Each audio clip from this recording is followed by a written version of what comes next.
vous parlais tout à l'heure ma ne la ñi doon wax naan Ousmane Sonko amee majorité il va prendre en tenaille le président de la République yow amuloo crainte boobu wala jàpp nga ne c'est une fausse c'est une fausse idée. Non, il va encore confiner davantage le roi d'Angleterre. Déjà moom bi mu amagul majorité le président était un roi d'Angleterre confiné au palais dans les airs. Le confinement, c'est comme disaient les médecins Covid, le confinement va être beaucoup plus strict. Et c'est pourquoi ci benn émission j'avais dit que Sénégalais aussi bu ngeen bëggee libérer votre président mais votez opposition. Aussi les législatives aussi ça servait aussi à libérer notre président. C'est li nga wax sànq man moom laa gëm. Le président Bassirou Diomaye Faye, les Sénégalais ont élu Bassirou Diomaye Faye. C'est lui le président de la République. Il y avait 19 listes, Pastef avait 3 candidats, il y avait Cheikh Dieye, il y avait Habib Sy, mais les Sénégalais ont élu le président de la République, Bassirou Diomaye Faye. C'est lui qui devient le président de la République, mais volontairement, comme je dis volontairement, il s'est enfermé dans un rôle de roi d'Angleterre. Ni ma la ko waxoon fii en avril, maintenant ça va durer aussi longtemps qu'il le voudra. Parce qu'aujourd'hui, encore sur le plan des textes, c'est le président de la République qui a tous les pouvoirs.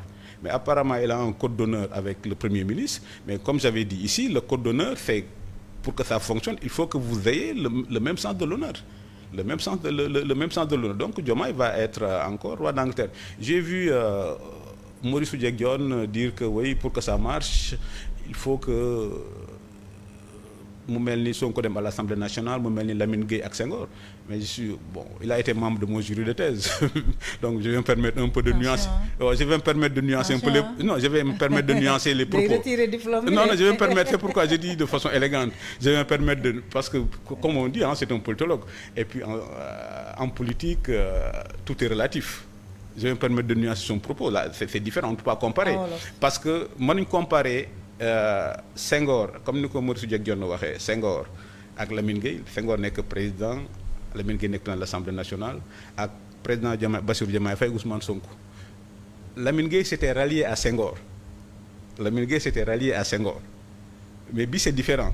Bi Sonko est légitime mais c'est Diomaye qui a la légalité. Donc c'est la seule différence. C'est une situation exceptionnelle. Lamine Gueye a été un président de l'Assemblée nationale parce que il avait prêté allégeance à Senghor dem topp Senghor mais bii dañoo nekk situation boo xam ni président de la République moom moo am la légalité politique de président de la République mais c'est le premier ministre qui est à la légitimité politique. Ce que j'appelle le modèle iranien. Boo xoolee Iran le guide suprême donc Ousmane Sonko en Iran le guide suprême est au-dessus du président de la République. Mais c'est dans la Constitution. Mais au Sénégal, notre Constitution n'accepte pas ça. Aujourd'hui, tout le monde sait que le guide suprême, Ousmane Sonko, est au-dessus de notre président de la République. Alors que nous, notre institution n'accepte que personne, et rien ni personne ne soit au-dessus du président de la République. Mais est-ce qu'on peut encore continuer à dire... Il y a eu 2 faits majeurs. Est-ce qu'on peut continuer à dire que le président de la République est confiné dans une posture de roi d'Angleterre bu fekkee ne... Confinement volontaire, là après la nomination de Samba Ndiaye, il a fait une adresse à la nation pour remettre les pendules à l'heure et montrer que moom il prend de la hauteur. Il est le président de tous les Sénégalais. Ça n'a pas plu dans la galaxie Pastef. Beneen bi y a même eu beneen bi mu dellu si de voyage après l'incendie du siège de Taxawu Dakar. Il reprend encore cette hauteur-là en disant la justice doit travailler sans pression et que les coupables soient identifiés. Il appelle encore à la paix. Beneen bi c'est la déclaration catastrophique de Ousmane Sonko bi mu def 3 jours avant les élections. En matière de déclaration. Il dit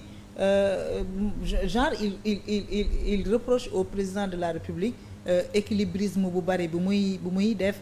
Il va jusqu'à dire bu say noonu démb tàmbali di naan da ngaa baax war ngaa xoolaat sa bopp ministre de la justice le gouvernement est politique. Man maay patron am su ma ko waxee jàppal diw dafay wax procureur mu jàpp ko. Dafa mel ni ce jour-là Ousmane Sonko était dans un moment de faiblesse où il a exprimé toutes ses colères et toutes ses frustrations.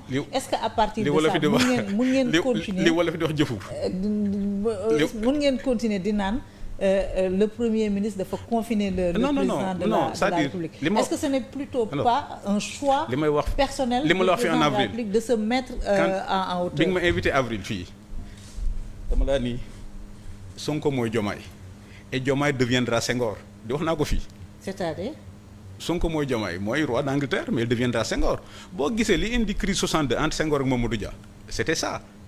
Senghor était confiné au palais à inaugurer des chrysanthèmes des trucs comme ça alors que Senghor moom moo ñafe ba c'était le leader mais en 1962 les pouvoirs qui amoon les pouvoirs moo nekkoon Mamadou Dia mais bii c'est l'inverse c'est Diomaye qui a tous les pouvoirs donc confinement bi c'est un confinement volontaire. moom la neex. moom la neex kay. ah donc c'est pas un confinement. moom la neex mais parce que moom lay wax le code d'honneur quand tu as un président de la République qui se confine volontairement au palais et dans les airs. qui se confine ou qui prend de la hauteur.